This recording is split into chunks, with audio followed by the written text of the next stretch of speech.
Last time हमने chapter 1, 2, 3 and 4 भी हो चुका था, ग्रामर के कुछ पॉइंट हो चुके थे, ठीक है।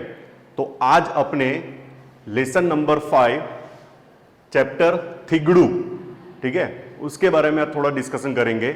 इंट्रोडक्शन पार्ट, कैरेक्टर पार्ट और स्टोरी पार्ट, ठीक है। तो आज अपना जो सेशन है वो 3 पॉइंट में होगा। 3 पॉइंट समझना, इंट्रोडक्शन पार्ट पूरा चैप्टर का, फिर अपने जाएंगे कैरेक्टर के ऊपर, देन आफ्टर अपने जाएंगे डिस्कशन करेंगे कि स्टोरी क्या है, ठीक है। शुरुआत करने से पहले थिगड़ू, जिसके राइटर है सुरेश जोशी, ठीक है, नाम याद रखना सुरेश जोशी, और कृति का प्रकार है उसका क्या है, टूंकी वार्ता।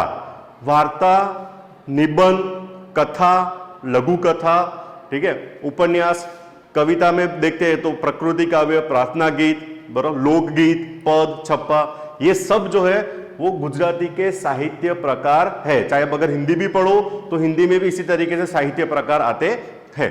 तो थिगड़ू जे चैप्टर जे एनो कृति प्रकार तो શું કહેવામાં આવે છે, ટૂંકી વાર્તા, અને એના લેખક જે છે એ સુરેશ જોશી છે। અને આ વાર્તા જે છે, આ थिगड़ू ચેપ્ટર જે છે એ આપણા દૂરદર્શન ચેનલ ઉપર અથવા તો તમે ગુજરાતી ચેનલ્સ જોતા હશો તો એમાં ઘણી વખત નાટકના રૂપમાં પણ આ ચેપ્ટરનું વર્ણન કરવામાં આવેલું છે। ઇવન આપણા ટીવી ચેનલ ઉપર પણ આમાં આવેલું છે। હવે બે વસ્તુ, પહેલો શબ્દ સમજી લઈએ, थिगड़ू। थिगड़ू એટલે નોર્મલી આપણા માઇન્ડમાં એક ઇમેજ ક્રિએટ થાય કે કોઈ પણ સારું કપડું પહેરેલું હોય, मान लो कि लाइक आ शर्ट है અને મારું ખીચું ફાટી ગયું છે કે શર્ટ ક્યાંયથી ફાટી ગયું છે, તો એને મેચ થતું કોઈ પણ કપડું જો હું એને અટેચ કરું, સિलाई करता हूं, तो वो कपड़ा कैसा माना जाएगा, थिगड़े वाला। समझना, नया कपड़ा है, कपड़ा फट चुका है और उस कपड़े को मैं दूसरे कपड़े को मैच करके मैं जब लगाता हूं, स्टिच करता हूं, सिलाई करता हूं, तो वो क्या बोला जाता है, थिगड़ू। अब वो पॉइंट यहां कैसे यूज होता है तो ध्यान से समझना। ये चैप्टर के अंदर जो मैंने अभी आपको थिगड़ू शब्द एक्सप्लेन किया है उसके बारे में नहीं है। क्या बताए इसके अंदर, एक लाइन में अगर बताना हो कि थिगड़ू वार्तानी अंदर कयो घटनाक्रम आपेलो छे, तो सिंपल एक ज वस्तु याद रखवानी कि वृद्धावस्था, આપણે ખબર છે કે મનુષ્યને 3 સ્ટેજમાં ડિવાઈડ કરે, એટલે કે ભાઈ બચપન है, युवावस्था અને वृद्धावस्था। तो हर एक समय में आपका वो समय बीतता गया है, तो वृद्धावस्था के बाद हम वापस युवावस्था के अंदर नहीं जा सकते, हम वापस बचपन में नहीं जा सकते। वैसे ही नए कपड़े को जब थिगड़ू लगा देते हैं तो कपड़ा नया बना सकते नहीं है। सिंपल सा एक लॉजिक है, वृद्धावस्था ने थिगड़ू मारीने निवारी शकाती नहीं। ये सेंटेंस याद रखना। क्या सेंटेंस मैंने बताया, वापस बोल रहा हूं कि वृद्धावस्था होय एने थिगड़ू मारीने जवानी पाછી लावी शकाती નથી। क्लियर। હવે સ્ટોરીમાં જોઈએ કે આમાં જે છે બે વાર્તા છે। પહેલી વાર્તા प्रभाशंकर, पार्वती और मनु, ठीक है, एक ये पार्ट चलता है। ये जब स्टोरी चल रही है तो उनके साथ साथ एक और स्टोरी वहां पर साथ में आती है जहां पर वो चिरायु नाम के कैरेक्टर आएगा मेन कैरेक्टर में, तो वो भी ध्यान रखना है, ठीक है। तो पहले प्रभाशंकर की बात कर लेते हैं। तो पहला जो हमारा पार्ट है उसके अंदर आपका मेन कैरेक्टर कौन है, तो क्या प्रभाशंकर है, ठीक है। उनकी जो पत्नी थी, ठीक है, वो कौन थी, तो क्या पार्वती। और तीसरा एक कैरेक्टर इस इनकी स्टोरी में आएगा, वो मनु नाम का लड़का आएगा, ठीक है। अब स्टोरी क्या है इसके अंदर, तो शुरुआत करते पहले इनके पार्ट से कि प्रभाशंकर नो जे कोट हतो, बराबर, ए कोट फाटी गयो हतो। कोट फाटी जवाना कारणे एमने શું મારવું હતું, કોટ ઉપર थिगड़ू। હવે थिगड़ू મારવા માટે સૌપ્રથમ શેની જરૂર પડે, તો કે સોય દોરાની જરૂર પડે, અને એમના ઘરમાં સોય દોરો એમને મળી રહ્યો નતો। હવે જો પ્રભાશંકરનો માટે એક શબ્દ વપરાયો છે કે કેવું જીવન જીવતા હતા, તો કે વિધુર જીવન। તો આ શબ્દ યાદ રાખજો મિત્રો કે વિધુર એટલે શું, કે જેની પત્ની ગુજરી ગઈ હોય તેવો પુરુષ, એને શું કહેવામાં આવે છે, વિધુર કહેવામાં। જેમ કે આપણે સ્ત્રી માટે શબ્દ વાપરીએ કે જેનો પતિ મરી ગયો છે તો એને આપણે વિધવા કહીએ છીએ, બરોબર। પણ જેની સ્ત્રી, જેની પત્ની મરી ગઈ છે, જેની અર્ધાંગની મરી ગઈ છે, એવા પુરુષને શું કહેવામાં આવે છે, તો વિધુર। મતલબ જ્યારે આપણું ચેપ્ટર ચાલુ થાય પ્રભાશંકરના કેરેક્ટરથી તો એ સમયે પાર્વતી જે છે એ જીવિત અવસ્થામાં નથી, એ ગુજરી ચૂક્યા છે। એના કારણે શું થયું છે કે ઘરમાં કોણ એકલું રહ્યું છે, પ્રભાશંકર. એમનો પરિવાર છે પણ એ બીજે રહે છે. હવે શું થાય છે કે પેલો સોય દોરો મળતો નથી, એટલે વારંવાર બધું જગ્યાઓ ફીંદે છે, જોવે છે, પણ એમને ક્યાંય સોય દોરો મળ્યો નહીં. એ સમયે એમને પાર્વતી સાથેની 3 घटना याद आवे छे. बराबर, आपका मोस्ट इंपोर्टेंट पार्ट है इस चैप्टर का कि प्रभाशंकरना जीवननी साथे जोड़ाયેલી घटनाओं अथवा तो केवी रीते सवाल पूछाई जाए कि प्रभाशंकरने याद आवता पार्वती साथेना 3 प्रसंगोનું वर्णन करो. હવે એ 3 प्रसंगो कया जे આપણા માટે मोस्ट इंपोर्टेंट है, तो वो बात ध्यान रखना. वो 3 प्रसंगों में शॉर्ट में आपको बता रहा हूं और एक एक वर्ड को खास करके आपको समझना है, ठीक है. जिसके अंदर पहले 2 जो प्रसंग है और तीसरा एक प्रसंग, मान लो कि आप राइट नाउ प्रेजेंट में मैं पढ़ा रहा हूं और कोई पुरानी घटना मुझे याद अचानक आ जाती है. वो घटना क्यों अचानक याद आई कि आज के लाइफ में या आज के टाइम पर या आज के प्रेजेंट टाइम पर मेरे साथ ऐसी कोई घटना घटी जिसकी वजह से मुझे पुरानी कोई घटना याद आई. ऐसे तो याद आने वाली नहीं है. आप भी घर पे बैठे होंगे, आपको भी अपने पुराने जमाने के याद दिन करते हैं या प्रेजेंट टाइम पर कुछ ऐसी घटना याद आती है तो हमारी पुरानी यादें ताजा हो जाती है. सेम वैसा है प्रभाशंकर के. वो प्रेजेंट टाइम पर जब वो सुई धागा नहीं मिल रहा था, बार बार वो थिगड़ू शब्दों को लेकर याद कर रहे थे, उस टाइम पर उनको बार बार किसकी याद आ रही थी? तो कि पार्वती की याद आ रही थी. वो कैसे याद आई? तो जहां स्टोरी मैंने बताया ना कि પ્રભાશંકરની એક આદત હતી. શું આદત હતી એમને લાઈફમાં? રોજ પાણી પીને ઘરની બહાર નીકળવાની, નોકરી કરવા નીકળવાની. બહાર ગમે ત્યારે નીકળે એટલે એક ગ્લાસ પાણી પીને એ શું કરતા હતા? બહાર निकलता था. जब तक पार्वती जिंदा थी तो वो पानी पीने का जो काम था, वो देने का काम था, वो हमेशा कौन किया करता था? तो क्या पार्वती करती थी. जब से पार्वती मर गई थी उस टाइम पर ऐसे बहुत सारे छोटे मोटे काम जो थे वो किसको हैंडल करने पड़ते थे? खुद प्रभाशंकर को. क्लियर हुआ इतना? दूसरी चीज कि पार्वती जब तक जिंदा थी तो रोज उनको पानी देती थी और फिर वो जाते थे अपने ऑफिस काम पर. जिस दिन जब ये थिगड़ू लगाने बैठना था, वो किचन में जाते हैं और अचानक जैसे ऐसे पलटते हैं तो उनको एक एहसास होता है कि कोई मारी कोटनी बाय खेची. याद रखना, ध्यान से सुन, बता रहा हूं कि एमने शू एहसास थयो, शू अनुभव थयो रसोडानी अंदर कि कोઈએ मारी कोटनी बाय खेची. रियल में त्या कोई हतो नहीं. ए रसोडानी अंदर मात्र ने मात्र कोण ऊभું હતું? तो પ્રભાશંકર જ ઊભા હતા. અને એના કારણે એમને એવો અનુભવ થયો કે કોઈએ મારી કોટની બાય ખેંચી. હવે કેમ એવો જ અનુભવ થયો? કેમ એ જ વસ્તુ એમને યાદ આવી? કારણ કે જ્યારે પણ પ્રભાશંકર ને પાર્વતીના મેરેજ થયા તો જોઈન્ટ ફેમિલી હતી અને એ જમાનામાં જોઈન્ટ ફેમિલી હોવાના કારણે શું થતું હતું કે હસબન્ડ વાઇફ જે છે એ એકબીજા જોડે કોમ્યુનિકેટ या ડિસ્કશન અથવા તો વાર્તાલાપ જલ્દી કરી શકતા નહોતા, કારણ કે ફાધર મધર ઘરમાં હોય. તો એવા ટાઈમ પર પાર્વતી હંમેશા પ્રભાશંકરને ક્યારેક બંગડી ખખડાવીને બોલાવે અથવા તો રસોડામાં જ્યારે પાણી પીવા જતા હતા તો ત્યારે એમને એવી રીતે બાય ખેંચીને ઊભા રાખતા હતા. ક્લિયર થયું? તો એના કારણે પાર્વતીને ઘટનાથી પ્રભાશંકરને આ વસ્તુ યાદ આવી કે આજે મને કોઈએ પાછળથી શું કર્યું છે? કોટની બાય ખેંચીને મને ઊભો રાખ્યો. જેના કારણે એમના મોઢામાંથી એક શબ્દ નીકળી જાય છે. ધ્યાન से सुनना, क्या शब्द निकल जाता है? શું છે? पार्वती. बराबर, सुनना. अब क्या होता है वहां पर कि पार्वती तो थी नहीं, सामने कोई रिप्लाई देने वाला नहीं था. वहां पर उनको 2 घटना याद आती है.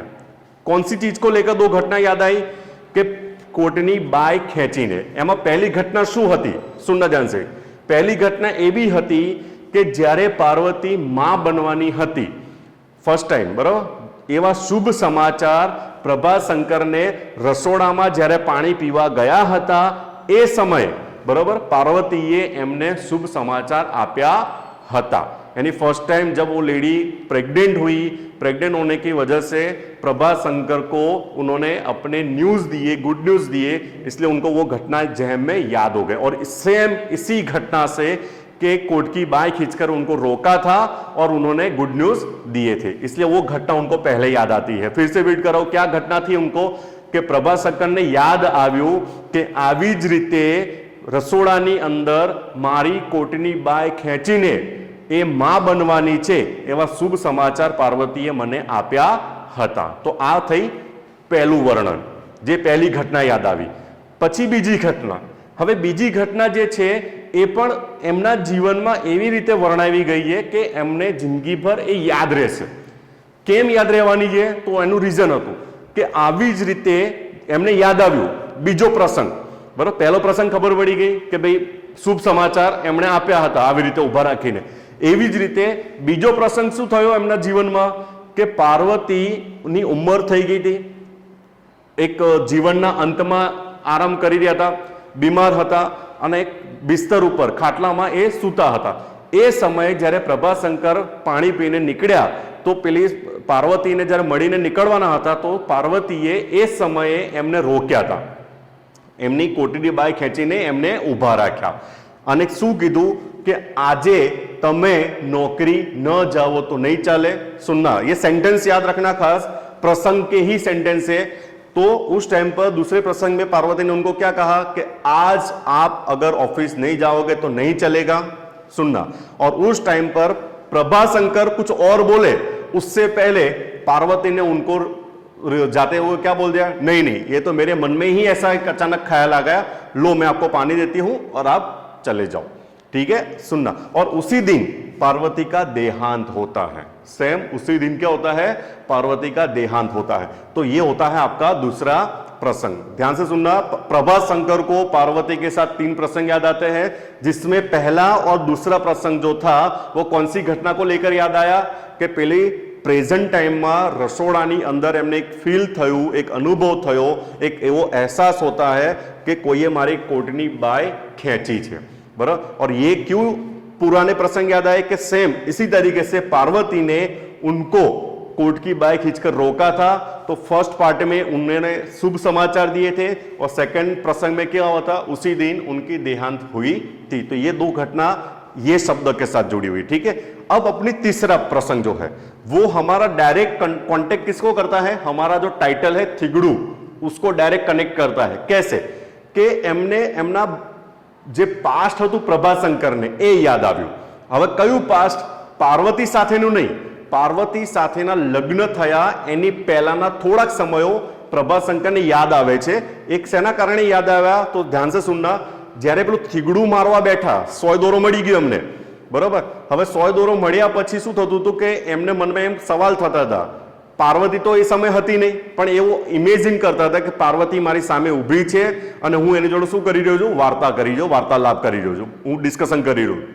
એટલે પ્રભાશંકર वारंवार कहे कि अब ऐसे सारे काम मुझे अपने आप करने पड़ते, बहू को मैं बार बार बोल सकता नहीं हूं, ठीक है। तो उस टाइम पर बार बार थिगड़ू शब्द उनके मन में जेहम में आता था, थिगड़ू मारे ज मारવું પડશે, थिगड़ू मारे आम ज करવું પડશે।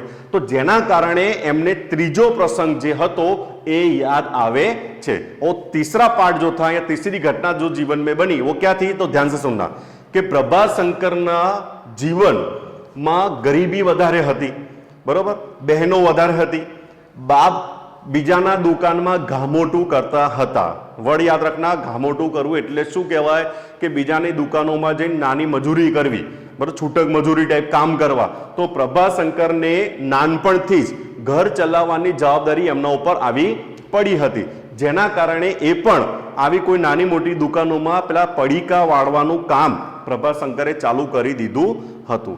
પછી એમણે ભણ્યા પછી दूर कोई प्राथमिक शाला में शिक्षक की नौकरी पण मळी एमने अने 15 રૂપિયાની नौकरी करवा, 15 રૂપિયાનો उन्हें पगार एमने मळवानो चालू थयुं। बधुं ज जवाबदारी पूरी करी, बहनों परणावी, घरनी जवाबदारी बधी निभावी लीधी। अने ए समये एमना जीवनमां ज्यारे एमणे नौकरी ना चालू करी तो 2 घटना बनी थी कि खेत जमीन जायदाद तो कहीं हती नहीं एमनी जोड़े, घर-बार बળી चूक्या हता। હવે શું થયું કે નોકરી મળી, નોકરી મળ્યા પછી ઘરને સંભાળવાની જવાબદારી, બહેનોના લગ્ન કરાવવાની જવાબદારી, એ બધી જ જવાબદારી પૂરી થઈ। એ સમયે એમની એજ જે હતી એ 35 વર્ષના થયા અને 35 વર્ષની વયે એમને હવે ઈચ્છા થઈ कि હવે મારે લગ્ન કરી લેવા જોઈએ। ध्यान से सुनना, ये 1 मार्क्स से पूछा जाता है कि प्रभाशंकर ने कया वर्षे लग्न करवानी इच्छा थई, तो 35 इयर्स, वो वर्ड आप खास करके ध्यान रखना। और ए टाइम में ए कोने जोवा जवाना था तो के पार्वती जोड़े। अब सुनना, जो तीसरा प्रसंग था वो जब वो दोनों मुलाकात हुई, बराबर, शादी भी हो गई थी, उसके बाद मुलाकात हुई, दोनों के बीच में जो डिस्कशन होता है वो इस तीसरा प्रसंग अपना याद है। જ્યારે પ્રભાશંકર પાર્વતીના ઘરે ગયા આણું કરવા અને જ્યારે પાર્વતી જોડે ડિસ્કશન કર્યું ત્યારે એમણે એવું ચર્ચાઓ કરી હતી, શું કીધું હતું, ધ્યાનથી સુનના, કે મારી ઉંમર થઈ ગઈ છે, બરાબર, અને મારા જીવનનો રસ સુકાઈ ગયો છે। જીવનનો રસ સુકાઈ જવો એટલે શું થયું કહેવાય કે જે જીવન માણવાની જે એજ હતી, જે ઉંમર હતી, वो जा चुकी है, बराबर। जैसे आप अभी अपने यंगेस्ट होते हैं कि भाई 20, 22, 20 ईयर्स के जो होते हैं वो लाइफ को उस तरीके से एंजॉय करते हैं, और 35 जो आएगा उस टाइम पर अपनी जिम्मेदारी आएगी, फैमिली की जिम्मेदारी होती है उस टाइम पर, तो उतनी हम लाइफ को एंजॉय कर पाते नहीं है। क्यों? जवाबदारी વધારે હોય છે। એટલે પ્રભાશંકર શું કહે છે પાર્વતીને કે હવે મારી ઉંમર થઈ ગઈ છે, મારા જીવનનો રસ સુકાઈ ગયો છે, તમને મારી જોડે ફાવશે? क्या बोला पार्वती को उसने कि आप मेरे साथ सेट हो पाओगी? क्योंकि पार्वती की तो एक तो छोटी थी और ये कितने साल के हो चुके थे, प्रभाशंकर 35 साल के। उस टाइम पर पार्वती ने जो आंसर दिया, जैसे गांव में आपने देखा होगा कल्चर कि आज के जमाने का अलग ट्रेंड हो गया है, बराबर, लड़कियां मॉडल टाइप हो गई है, मॉडिफाई हो चुकी है, एजुकेटेड है, એટલે वो अपने डिसीजन खुद ले रही है अपने हस्बैंड को चुनने का। उस टाइम पर क्या होता था गांव में कि पार्वती को जवाब क्या देना है वो कौन सिखाता था? उनके घर के लोग, उनकी भाभी जो होती थी, रिश्तेदार होते थे। એટલે પાર્વતીને કોઈ શીખવાડ્યું હશે, જ્યારે પ્રભાશંકર જો કોઈ આવું તમને સવાલ પૂછે તો તારે શું જવાબ આપવાનો? એટલે પાર્વતીએ શું કીધું હતું કે મને તમારી જોડે ફાવશે, બરોબર। શું કીધું હતું? ધ્યાન રાખના કે મને હવે તમે જ મારા માટે मन परमेश्वर जो, बराबर, मैंने ही आपको भगवान मान लिया है, એટલે મને હવે તમારી જોડે ફાવશે। बीजी वस्तु, प्रभाशंकरे एक समय एक वर्ड यूज કર્યો તો, एक કહેવત હતી, वो खास आपको याद रखना। वो કહેવત क्या थी? प्रभाशंकर શું કહે કે મારા ઘરની પરિસ્થિતિ કેવી છે? તો એણે એવું કીધું હતું કે એક સાંધીએ ત્યાં 13 તૂટે। આ કહેવત છે। શું કીધું પ્રભાશંકરે બીજી સેન્ટેન્સમાં પાર્વતીને કે અમારા ઘરની પરિસ્થિતિ કેવી છે? એક સાંધીએ ત્યાં 13 તૂટે। હવે પહેલો આનો મીનિંગ જોઈ લઈએ। એક સાંધીએ ત્યાં 13 તૂટે એટલે શું? કે માનવાન એક મુશ્કેલીમાંથી બહાર નીકળીએ ત્યારે બીજી મુશ્કેલી આપણા ઉપર આવી પડે। સમજણ પડી? શું કીધું? એક સાંધીએ ત્યાં 13 તૂટેની કહેવતનો મીનિંગ શું થાય છે? આ 2 માર્ક્સની અંદર ગ્રામરમાં પૂછાય છે, ધ્યાન રાખના કે એક સાંધીએ ત્યાં 13 તૂટે એટલે શું? કે માનવાન એક મુશ્કેલીમાંથી બહાર નીકળીએ, બરોબર, ત્યાં બીજી મુશ્કેલી આવી પડે। એટલે પ્રભાશંકર પાર્વતીને કહે છે કે તું ભલે મારે નોકરી હોય પણ મારા ઘરની પરિસ્થિતિ હાલમાં શું છે? આ રીતની છે। એટલે પ્રભાશંકર પછી આગળ શું કહે છે કે તારે થીગડા મારવાનું જ કામ કરવું પડશે। બીજું સેન્ટેન્સ શું કીધું એમણે? થીગડા મારવાનું જ કામ કરવું પડે। હવે થીગડા મારવાનું કામ કરવું એટલે શું? કે એવું નથી કે ઘરે જઈને કપડાં સિલાઈ જ કરવાની જ બેસીને। થીગડા મારવાનું કામ કરવાનું એટલે શું? કે તારે દરેક સમયે જીવનના દરેક પ્રસંગમાં, જીવનના દરેક સ્ટેજમાં તારે મારી જોડે ખભેથી ખભે મળાઈને ઊભું રહેવું પડશે, અને તારે દરેક ઘરના કોઈ પણ કામમાં તારે મદદ કરવી જ પડશે। તું આરામ નહીં કરી શકે મારા ઘરની અંદર। એટલે પાર્વતી એ સમયે એવું સેન્ટેન્સ વાપર્યું હતું કે ઠીક, તમે કહેશો એટલા હું તમને થીગડા મારી આપીશ। પ્રભાશંકરના જ ટોનમાં એને રિપ્લાય આપ્યો। જ્યારે પ્રભાશંકરે કીધું કે તું મારા જીવનની મારા ઘરની આવી પરિસ્થિતિ છે અને મારા જીવનમાં આવીને તારે માત્ર થીગડાનું જ કામ કરવાનું છે, ત્યારે પાર્વતીએ શું રિપ્લાય આપ્યો તો? હું થીગડા મારતા થાકીશ નહીં, તમે કહેશો એટલા હું તમને થીગડા મારી આપીશ। હવે જ્યારે પ્રેઝન્ટની વાત કરીએ, જ્યારે પાર્વતી મરી ચૂકી છે, તો એ સમયે આજે રિયલમાં પ્રભાશંકરને થીગડું મારવું છે, રિયલમાં કોટને થીગડું મારવું છે, અને એની જીવનમાં કોણ નથી? પાર્વતી નથી। એટલે એના કારણે એમને આ ત્રીજો પ્રસંગ જે છે એ પણ એમને યાદ આવે છે। અને ત્રીજો પ્રસંગ શેના કારણે યાદ આવ્યો? તો આપણું જે ટાઇટલ જે છે થીગડું, એના કારણે એમને ત્રીજો પ્રસંગ યાદ આવ્યો છે। હવે લોંગ ક્વેશ્ચન જે છે એ તમને આ 3 પ્રસંગમાંથી પૂછાતું હોય છે। શું સવાલ શું પૂછાય છે?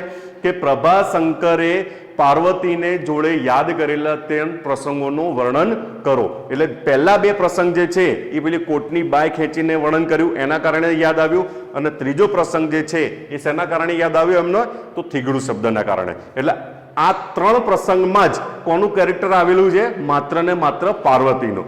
હવે બીજી વસ્તુ કે પ્રભાશંકર અને મનુ નામનો જે છોકરો છે એ એમના પડોશીનો છોકરો, દયાશંકર નામનો કોઈ વ્યક્તિ એમના પડોશીમાં રહે છે અને મનુ એમનો છોકરો છે. એટલે પ્રભાશંકરે મનુ જોડે એક હેલ્પ લીધી. શું હેલ્પ લીધી?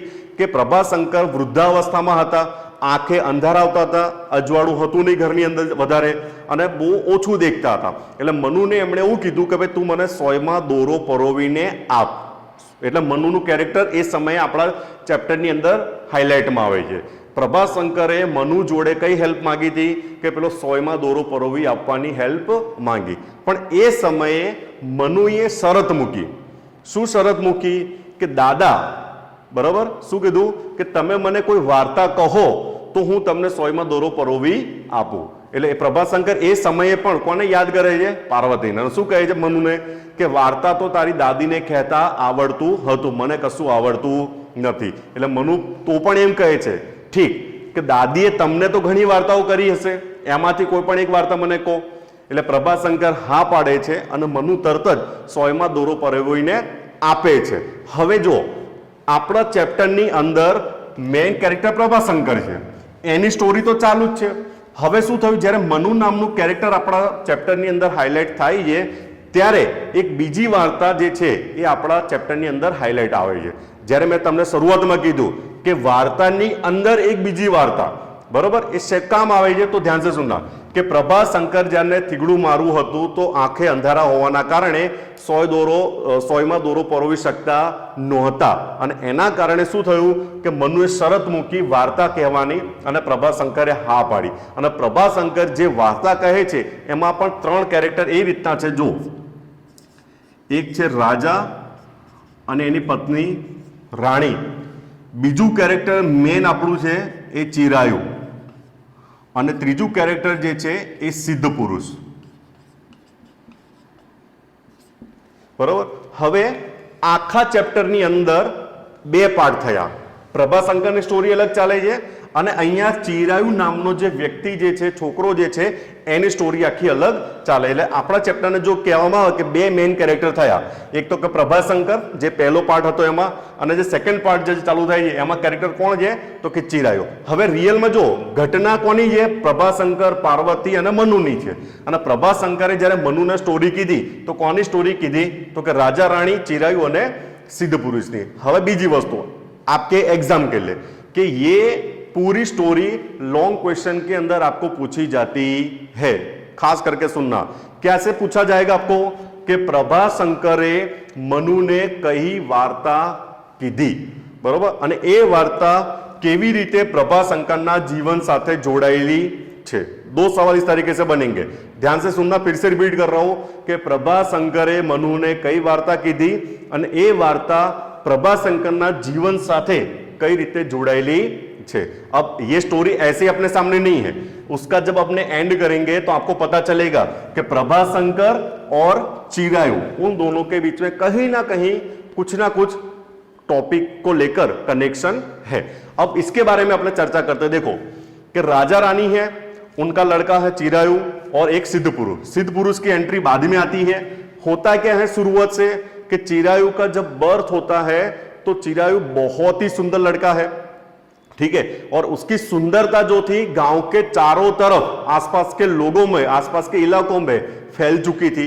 और जेम जेम पेलो चिरायु मोटो थतो गयो एम एनी सुंदरता શું થતી ગઈ? વધતી ગઈ, અને એ વધારે રૂપાળો સુંદર દેખાવા માંડ્યો.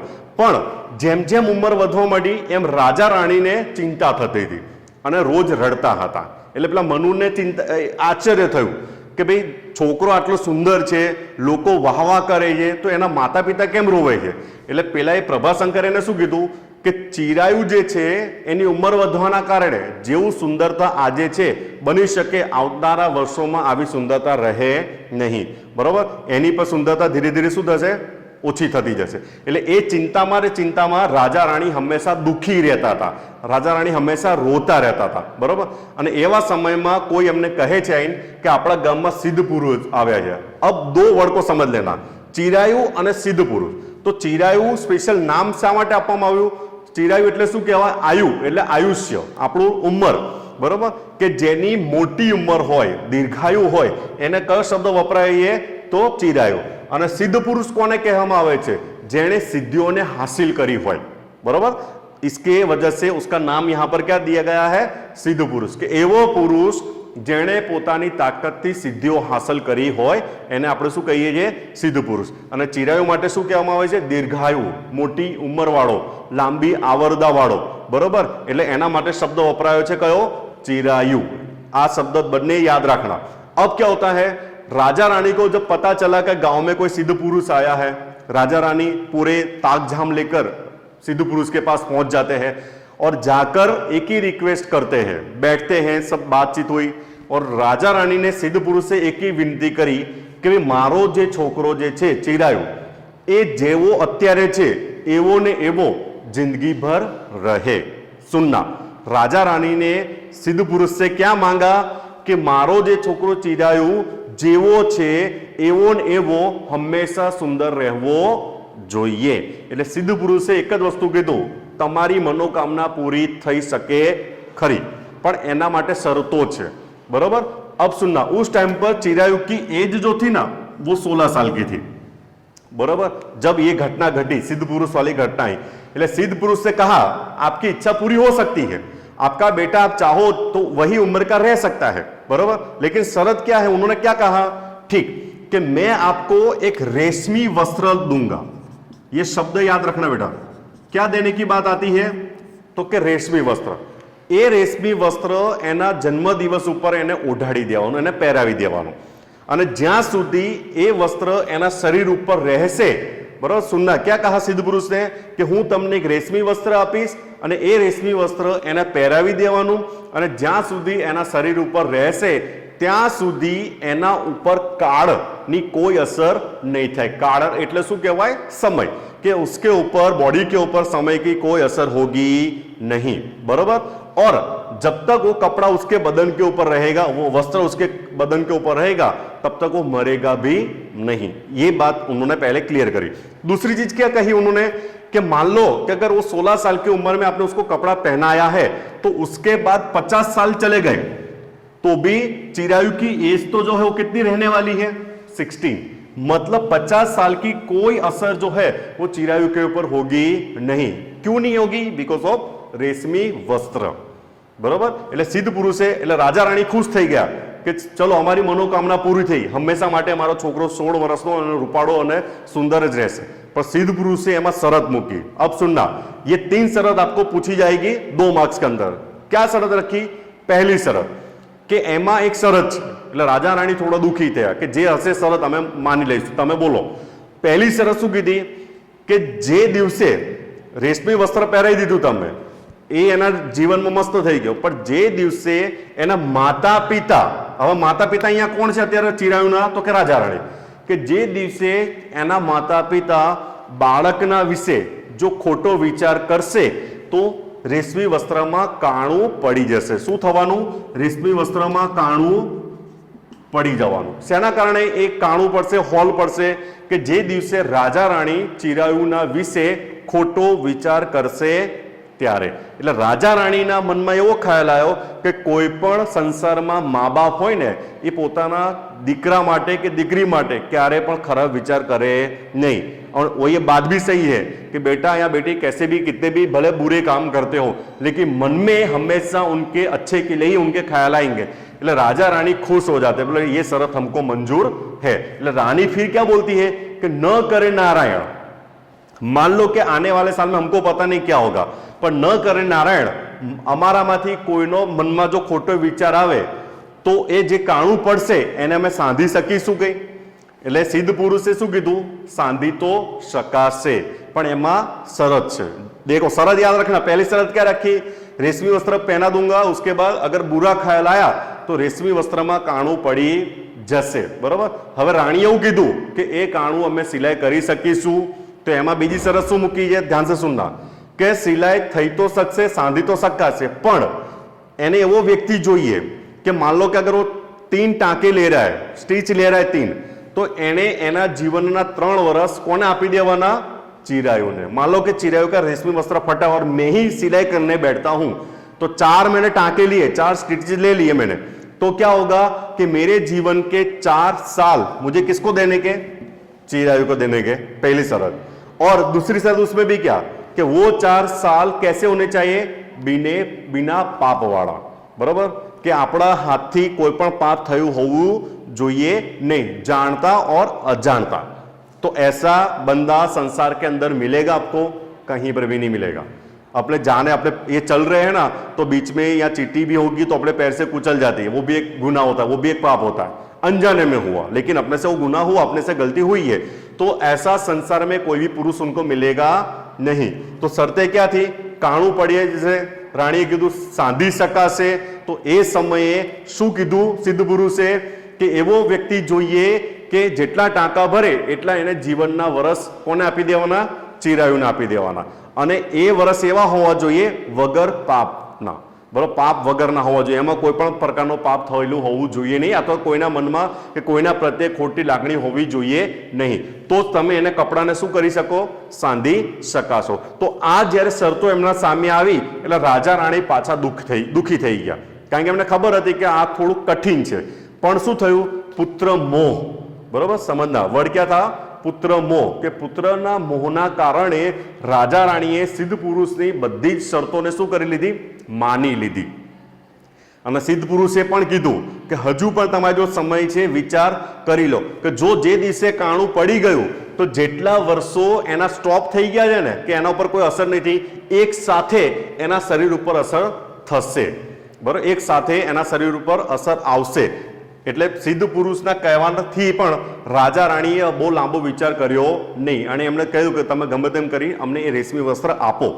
સિદ્ધ પુરુષે રેશમી વસ્ત્ર સ્વસ્તિક બનીને આપી પણ દીધું, અને જ્યારે દરબાર ભરાઈ ગયો, એનો જન્મદિવસ ઉજવવામાં આવ્યો 16 વર્ષે, અને એને રેશમી વસ્ત્ર જ્યારે પહેરાવી દીધું, અને પછી શું થયું, રેશમી વસ્ત્ર પહેરાયા પછી એની જે ઉંમર હતી ને એ કેટલા વર્ષનો અટકી ગયો, 16 વર્ષનો, એના પર કોઈ સમયની અસર થઈ નહીં, બરાબર। સમય વીતતો ગયો, રાજા રાણી વૃદ્ધ થતા ગયા, લેકિન પેલો જે ચિરાયુ હતો ને એ તો કેટલા વર્ષનો જ રહ્યો, 16 વર્ષનો જ રહ્યો। હવે શું થયું, પરિસ્થિતિ બદલાઈ, રાજા રાણી તો વૃદ્ધ થઈ ગયા, એમના ઉપર તો કોઈ અસર થવાની નથી, એ તો અસરના કારણે શું થયું, વૃદ્ધાવસ્થાના આરે આવી ગયા। હવે પ્રોબ્લેમ એ થયો કે ચિરાયુ મોજ મસ્તી કરવા માંડ્યો, બરાબર। હવે મોજ મસ્તી કરવી એટલે શું એણે કર્યું કે લગ્ન કરે એટલે એની જે સ્ત્રી હોય અથવા એની જે પત્ની હતી એની તો ઉંમર વધવાની ને, માન લો કે 16 વર્ષની એણે લગ્ન કરે, સામે બીજી 16 વર્ષની કન્યા હતી, તો 3 વર્ષ 4 વર્ષ થાય એટલે પેલી તો 20 વર્ષની થઈ જવાની, અને આ તો કેટલા વર્ષનો જ રહેવાનો હતો, 16, જેના કારણે એવી સ્ત્રીને શું કરતો હતો, 2-3 વર્ષ પોતાની જોડે રાખે અને પછી એનો ત્યાગ કરી નાખતો હતો। ત્યાગ કરવું એટલે શું કહેવાય, છોડ દેના, संसार में से उसको निकाल देना, घर से निकाल देना, ठीक है। और इसकी कोई सीमा रही नहीं, सीमा नहीं रही मतलब उससे अनगिनत शादियां करी, बराबर। ऐसी बहुत सारी लड़कियों को उससे शादी कर करके 3-4 साल के अंदर छोड़ देता था और वापस शादी करता था, छोड़ देता था, वापस शादी करता था। तो एक दिन ऐसा होता है कि राजा रानी गैलरी टाइप जो ઝરૂખો જેને કહેવાય ગુજરાતીમાં, ત્યાં બેઠા હતા અને એક સ્ત્રીનો રડવાનો એમને અવાજ આવે છે। બંને જણા નીચે ગયા, જોયું તો કોણ રડી રહ્યું હતું, તો ચિરાયુએ છોડેલી એની જે રાણી હતી એ રડી રહી હતી, મતલબ કે રાજા રાણીની વહુ એ રોઈ રહી હતી, અને એમની સામે જ જીભ કરડીને મરી ગઈ। अब જીભ કરડીને મરી જવું એટલે શું, આપઘાત કરી લેવો, બરોબર। એટલે રાજા રાણીની સામે જે પેલી સ્ત્રી રડી રહી હતી એણે શું કર્યું, જીભ કરડીને મરી ગઈ, જેના કારણે રાજા રાણીના મોઢામાંથી શબ્દો નીકળી ગયા, જે પેલા સિદ્ધ પુરુષે કીધું હતું એ, કે જે દિવસે તમે ખોટો વિચાર કરશો ને તો રેશમી વસ્ત્રમાં શું પડી જશે, કાણું। તો રાજા રાણીએ એ સમયમાં મોઢામાંથી શું નીકળી ગયું, આની કરતા તો જવાની ન હોય તો સારું। सेंटेंस फिर से बोल रहा हूं, ध्यान से सुनना, क्या कहा उन्होंने, आनी करता तो जवानी न होय तो सारू। એને એવું બોલવાના પત્યા પછી તરત જ ચિરાયુના રેશમી વસ્ત્રમાં શું પડી ગયું, કાણું। જે પેલા સિદ્ધ પુરુષે કીધું હતું કે તમે જેવું જો ખોટો વિચાર આવશે તમારા બંને હસબન્ડ વાઈફમાંથી તો તરત જ રેશમી વસ્ત્રમાં કાણું પડી જશે, અને જેટલા વર્ષો રોકાઈ ગયા છે એ બધા જ વર્ષોની અસર એના ઉપર પડવા માંડવાની। અને જેવું કાણું પડ્યું એવું તરત જ એને શરીર ઉપરથી પરવું નીકળવા માંડ્યું, ચામડી લબડવા માંડી, બરોબર, બ્લડ નીકળવા માંડ્યું, અને સિદ્ધ પુરુષની હાલત, જે પેલો ચિરાયુ હતો એની હાલત ખરાબ થતી ગઈ। એ દોડતો પડતો રખડતો એ પોતાના માતા પિતા પાસે આવ્યો, બરોબર, અને માતા પિતાથી એની હાલત જોવાઈ નહીં, એટલે એ લોકો રેશમી વસ્ત્ર સાંધવા બેઠા, પણ સંધાતું નહોતું. કેમ નહોતું સંધાતું? કે પેલી સિદ્ધ પુરુષની શરત તમને યાદ હોય તો કે ભાઈ 4 ટાંકા લો કે 3 લો, એના જીવનના વર્ષ આપવા પડશે, બરોબર, અને એ વર્ષ એવા પણ હોવા જોઈએ કે એમાં કોઈ પણ પાપ હોવું જોઈએ નહીં. તો સંસારમાં આવો કોઈ પુરુષ મળશે નહીં. એટલે ચિરાયુની આવી હાલત જોઈને રાજા રાણી ત્યાં આગળ શું થાય છે? એમની મૃત્યુ થાય છે, બરોબર. દરબારના ઘણા લોકોએ મદદ કરી એને સિલાઈ કરવાની, પણ કોઈનાથી કપડું સિલાયું નહીં, અને એ પોતાનો ગરબા છોડીને ચિરાયુ બહાર નીકળી જાય છે. અહીંયા સ્ટોરી પતે છે. હવે શું થાય છે? જો પ્રભાશંકર છેલ્લે સ્ટેટમેન્ટ શું આપે છે? મનુને કહે છે ચિરાયુના માટે કે આજે પણ એક વૃદ્ધ પુરુષ ઘરના આંગણે આવે છે રાતના સમયે અને બહારથી શું ટોકો પાડે છે, શું રાડ પાડે છે, શું કહે છે? કોઈ થીગડું મારી આપશો? સુનના કે પ્રભાશંકરને ક્યાં કહા? આજની તારીખમાં પણ કોઈ વૃદ્ધ પુરુષ આવે છે, લોકો જોડે શું મદદ માગે છે? બોલે બહાર ઊભો રહીને કોઈ થીગડું મારી આપશો? અને જ્યારે અંદરથી કોઈ અવાજ નહીં આવતો એટલે પેલો શું કરે છે? ત્યાંથી જતો રહે છે. એટલે મનુ નામનો જે છોકરો હતો ને, એને એક વસ્તુ આશ્ચર્ય થઈ કે દાદાજી આવી પરિસ્થિતિ થઈ તો ચિરાયુને શું કરવું જોઈતું હતું? કોઈ સિલાઈ કરવા વાળો તો મળવાનો જ નથી, તો એ પોતાની રીતે કપડું ઉતારી નાખે તો શાંતિથી મરી તો શકત. જે એને ફરવું પડે છે, થીગડા મારવા માટે શોધવા પડે છે, જો એ કપડું એને ઉતારી દે તો એ શું કરી શકે? શાંતિથી મરી તો શકે. ત્યારે પ્રભાશંકરે જે સ્ટેટમેન્ટ આપ્યું એ સુનના ધ્યાન છે. ક્યાં કહા? કે એને મનમાં હજી એવી લાલચ હતી કે જો કોઈ પુરુષ કે કોઈ સ્ત્રી જો મને કપડું સિલાઈ કરી આપે તો મારી જવાની પાછી આવી શકે. શું લાલચ હતી ચિરાયુના મનમાં હજુ પણ? કે જો કોઈ પુરુષ કે સ્ત્રી થીગડું મારી આપે મને તો મારી જવાની પાછી આવી શકે, જેના કારણે એ પોતાના શરીર ઉપરથી કપડું ઉતારીને ફેંકતો નહોતો. હવે શું થયું? મનુ થોડુંક વિચારે છે અને પ્રભાશંકરને શું કહે છે કે દાદા તમે તો રોજ રાત્રે અહીંયા બેસો છો, જો ચિરાયુ આવે ને તો મને કહેજો, મને બોલાવજો, આપણે બંને મળીને ચિરાયુના ઉપરથી પેલું રેશમી વસ્ત્ર શું કરીશું? આપણે ઉતારી દઈશું, ફેંકી દઈશું, જેથી એ શાંતિથી મરી શકે. હવે જો મિત્રો અહીંયા આ સ્ટોરી पती गई, बराबर. प्रभाशंकर की स्टोरी यहाँ खत्म हो जाती है. अब मैंने एक सवाल आपको पूछा कि प्रभाशंकर और चिरायु उन दोनों के बीच में कुछ कनेक्शन है, और वो कनेक्शन कौन से शब्दों को लेकर है? थीगड़ू. કે ચિરાયુ પણ એના જીવનના અંતમાં કોને શોધી રહ્યો હતો? એવા વ્યક્તિ જે એને થીગડું મારી શકે.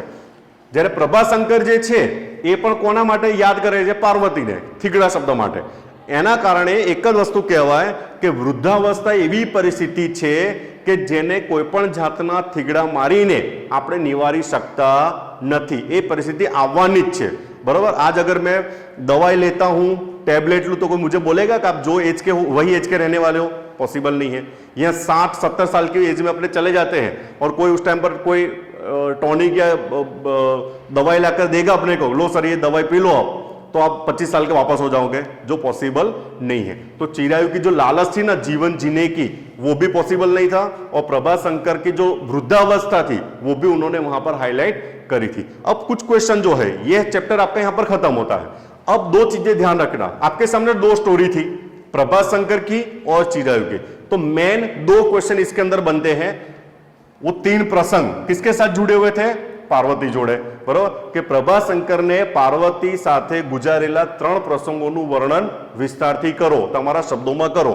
તો 3 પ્રસંગો આપણે યાદ રાખવાના છે. બીજી વસ્તુ કે પ્રભાશંકરે મનુને કોની વાર્તા કીધી અથવા તો કઈ વાર્તા કરી? તો કે ચિરાયુ નામના રાજકુમારની. અને એ જ વાર્તા પ્રભાશંકરના જીવન સાથે કેવી રીતે જોડેલી છે. તો આ બંને વાર્તાઓનું વર્ણન જ્યારે વર્ણન કરશો ને, ત્યારે આપણે કયા શબ્દને હંમેશા હાઇલાઇટ કરવાનો છે? થીગડું શબ્દ. એટલે એક જ લાઈનમાં જે મેં શરૂઆતમાં કીધું હતું, શું કીધું હતું? કે વૃદ્ધાવસ્થાને કોઈ પણ જાતથી થીગડું મારીને નિવારી શકાતું નથી. ક્લિયર થયું? ધન્યવાદ.